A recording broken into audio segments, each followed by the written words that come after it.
to the Everywhere Fellowship Podcast. This is an opportunity for you to learn more about Christian Missionary Fellowship and our amazing missionaries and CMF staff. Today, I am joined on the podcast by Kait Jones, Hello. our Third Culture Kid coordinator. Yes. Kait, welcome to the podcast. Thank you for having me.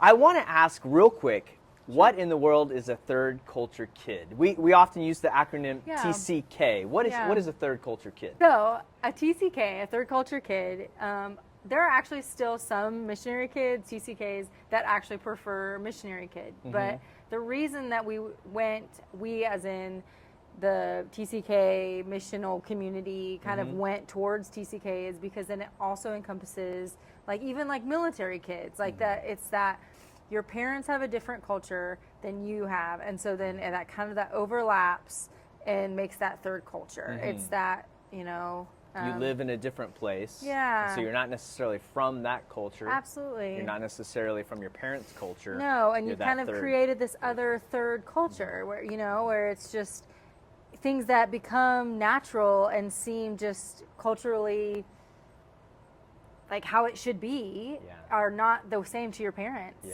Even things that your assumptions, cultural assumptions, that's what I was trying to think of. Just the things that you can walk into a room and you know what you should be doing with your hands, or how you should you be bowing, should you be doing these things like that. And then your parents would think, oh yeah, I should go reach out for a handshake.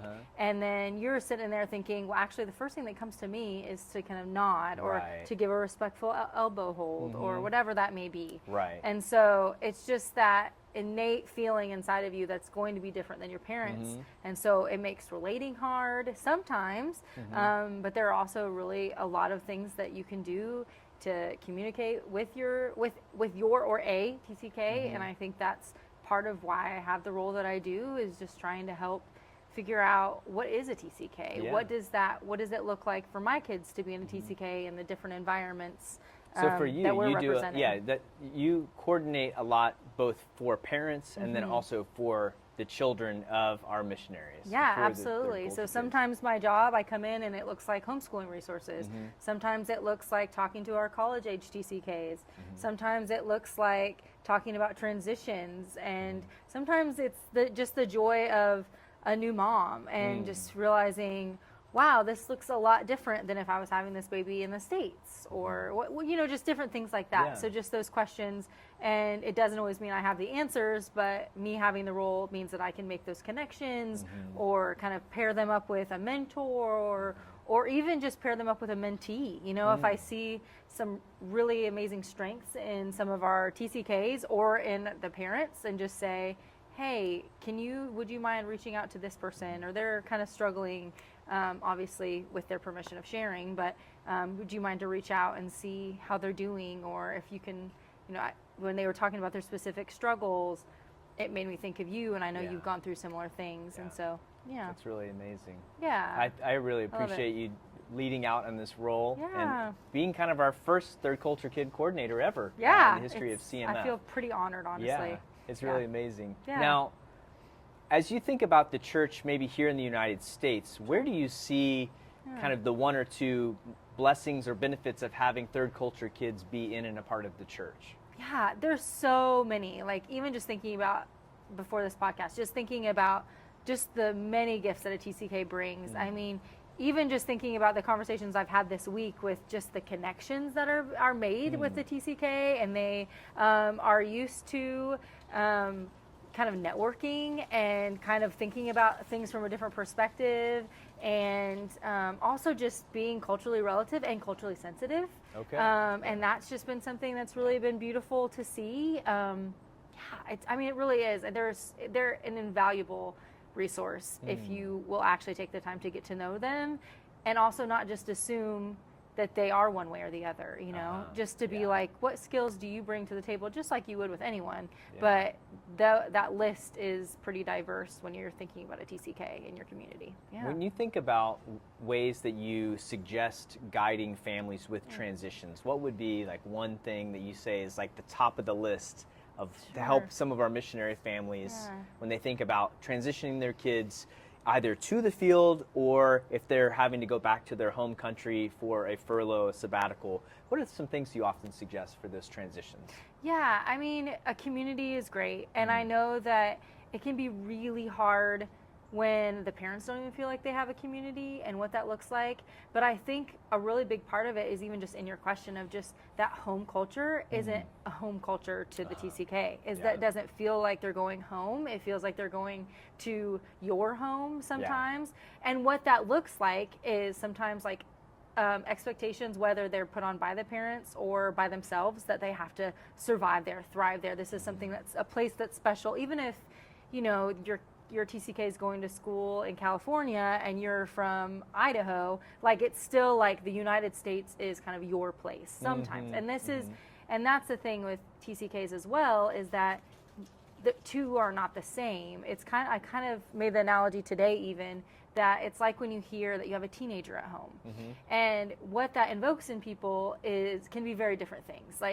And so it kind of helps you kind of realize, okay, a teenager, okay, that could come with this many struggles or this many benefits. They're starting to become more of a friend, but also they think they know everything. But then, and you don't want to make any assumptions, right? But you also can kind of have a frame of reference of, okay, I'm trying to think about, you have a teenager at home. And so it's kind of similar with a TCK, where you might have these struggles, you might have these things, that these giftings, this might be your experience. And really my biggest piece of advice is just be ready to listen well and check in and be stable. I think that so often I see parents scared, especially if they're planning on coming and dropping off their kids and then going back to the field. I see so often that they're really nervous that their kids are going to feel abandoned, or that they're going to really struggle and they're not going to have that community. And just being a constant source of just a listening ear, just to say, I will help you and try to get you in touch with resources like me, like, I mean, as in like CMF, like as a TCK coordinator, as your church friends, your church family, but also just giving them the opportunities to reach out, but also kind of following your kids' lead to figure out, like, what do they want? Because someone that might be a safe person for you might feel like they feel obligated. You know what I mean? Like, this is someone that's very important to me. Like this person was like a father to me, and they're like, I don't really connect well.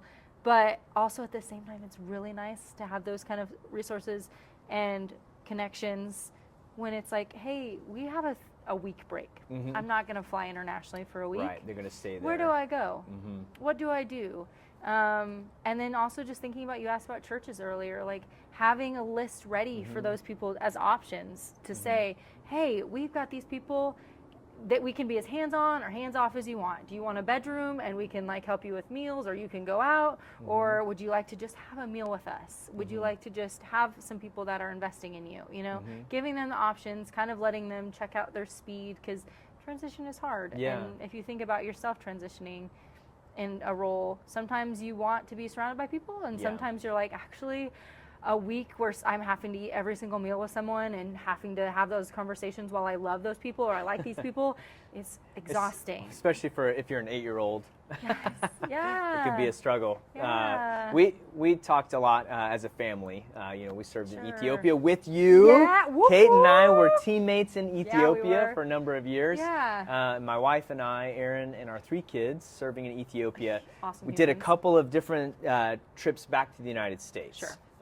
Where we would report to churches and do some fundraising.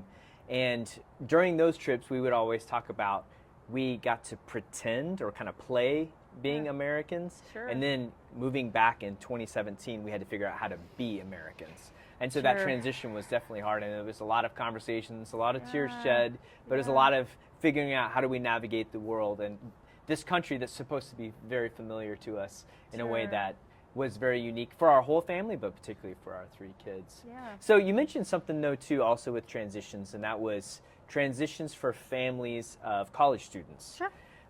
You know, the idea of parents continuing to serve by bringing their kids maybe to the United States to go to college or wherever their home country might be. Sure. What do you see as the 1 or 2 challenges for the average TCK college-age person that we need to be aware of? Sure. I mean, a big one is community. It's expectations and community. I would say are really good expectations of themselves, expectations of what that community looks like, whether that's ones that the parents have given, like you're going to go and you're going to have the best time, and or whether it's expectations they put on themselves. I mentioned earlier about like having to please their parents, having to get the perfect grades. School systems are different. Some kids are raised homeschooled. Some kids are raised with a British curriculum. Some are raised on an American curriculum. Some have gone into international schools, and so even just that shock of what is school going to look like. Yeah. And that's something nice about that age, is that you have a lot of kids that are kind of in similar boats when you're moving into college age.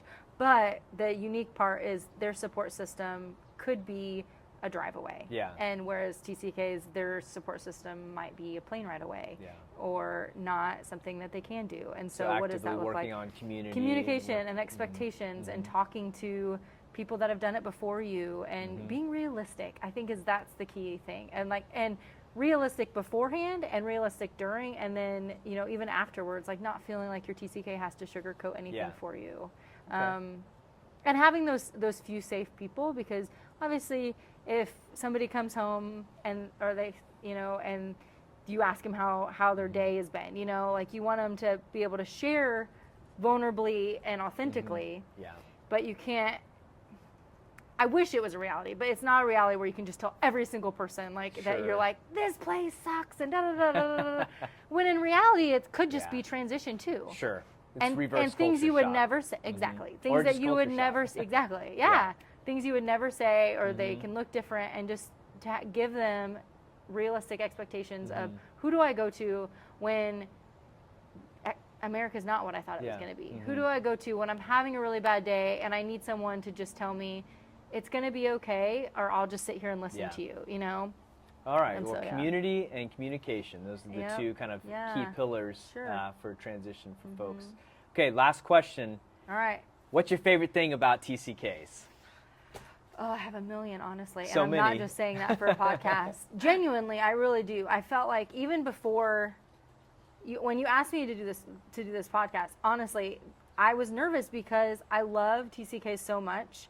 And I think that the community is one of the coolest, most welcoming community, while also at the very same time feeling like there's almost a bonding experience that goes with being a TCK, because you've had heartache and you've had joy and you've had different experiences, and it's something that is just so beautiful. And it makes you I don't know. I don't really know how to really put it into words, but just the fact that it is just this beautiful thing where hearing that somebody else is a TCK, you watch that community immediately. It's like, we might not have served in the same place. We might not even have spoke the same languages. We might not have anything in common except for the fact that we're a TCK, and I'm going to look out for you and you're going to look out for me.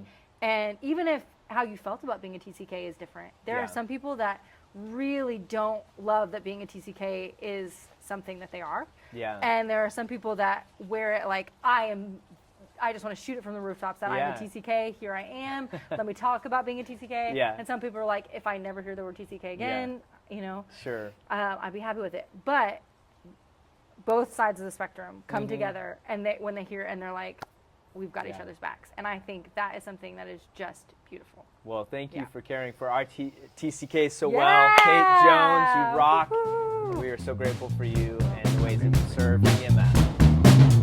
All right.